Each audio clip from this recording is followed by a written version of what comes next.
Assalamualaikum semua. Kali ni aku tengok another film pasal pandemik corona ni yang melanda sekarang ni. Untuk filem ni, sejujurnya it's a very forgettable lah pada aku. But I have my reason lah. Anyway, please subscribe dan like video ni kalau korang enjoy. Ramai orang subscribe, lagi semangat aku nak buat video pasal filem lah kan. Bukan buat video nak cover gosip-gosip liar pasal industri ke, pasal finance ke, no. I don't give a damn anymore. Ini azam tahun baru aku. Kita buka buku baru. Okay, Assalamualaikum. Kembali bersama Telegram dalam Mata-Mata Wayang. Kali ni aku nak review filem arahan Kabir Bhatia berjudul Kerana Corona. Ditayangkan di pawagam rumah anda di Astro First. Filem ni dibintangi oleh Rita Rudaini, Rashidi Ishak, Umi Nazira, Syasha Abdul, Datuk Jalaluddin Hassan, Fatimah Abu Bakar, Idan Aidan, Umar Syakur dan Anwar Mogal. Mengisahkan 3 cerita keluarga yang menjalani kehidupan seharian ketika pandemik COVID-19 ni lah. Dan kisah seorang suami isteri yang mengalami permasalahan rumah tangga, kisah seorang doktor yang dalam dilema sama ada ingin membantu atau melanggar undang-undang, dan kisah yang terakhir 2 orang jiran di kampung yang juga menjalani kehidupan ketika PKP ni.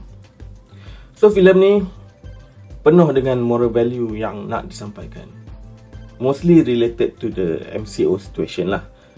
Tapi still ada comic relief here and there yang aku, to be honest, enjoy. And especially scene yang dekat kampung tu yang dengan Jalaluddin Hassan punya karakter. But that's it. Yeah. There's nothing to talk about actually. Sebab the main purpose they create this movie, aku rasa lah, just untuk ambil kesempatan keadaan pandemik sekarang ni. But the good thing, ada moral value yang nak disampaikan. And ada yang on the nose, ada yang subtle sikit kan. On that part, movie ni achieve lah. But beyond that, there's nothing in the story. Kita ambil kisah yang pertama tu, pasal keluarga watak Rashidi tu kan. Satu keluarga yang sekarang ni 24 jam dekat rumah sebab PKP kan, tapi laki bini asyik bergaduh kan, sebab the husband ada affair kan. Dan benda ni effect dia punya anak-anak lah kan. Dia ada 2 orang anak. Tapi towards the end tu dia resolve that issue macam tu je kan. Macam masalah tu very small kan. But pada aku it's not. It's a big problem kan. It's a big relationship issue. If you want us to care about the family, I need more details kan. Rashidi ni siapa kan? Kenapa dia renggang dengan bini dia in the first place? Kenapa dia ada affair kan? Dan kenapa dia renggang juga dengan anak sulung dia kan?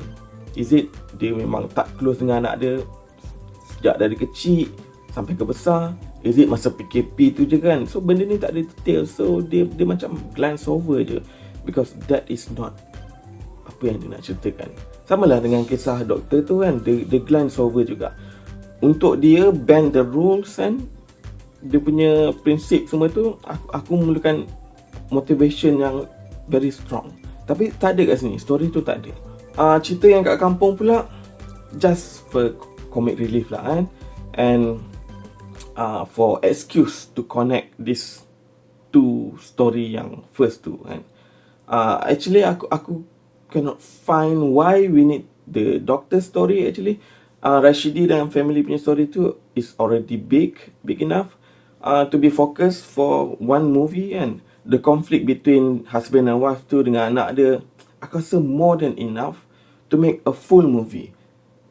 Kenapa nak tackle benda-benda lain at the same time dalam movie yang sama kan? Kenapa kau nak tackle cerita pasal pendatang asing pula dalam ni kan? Why? And aku tak faham ke situ. And cerita awet jiran sebelah tu okey lah sebab relate dengan plot anak sulung dia. That's why aku cakap the main family punya story, which is Rashidi punya story, dah ada enough material lah. But the doctor story tu, I don't get it now. Why it need to be there? And the corona effect supposed to be just the background of the main story kan.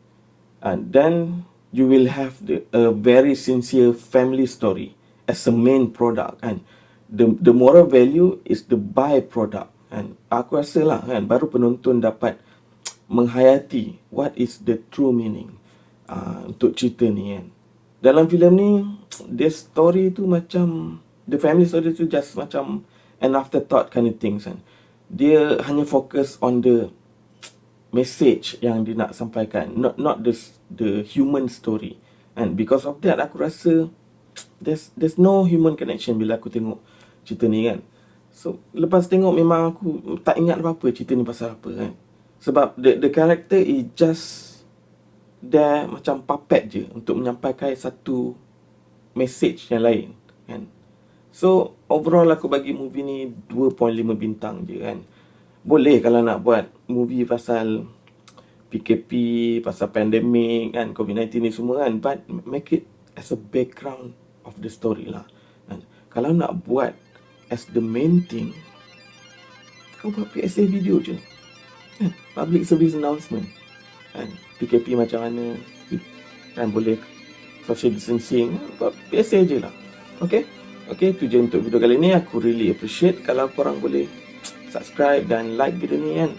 Dan jangan lupa kembali untuk next video. Assalamualaikum.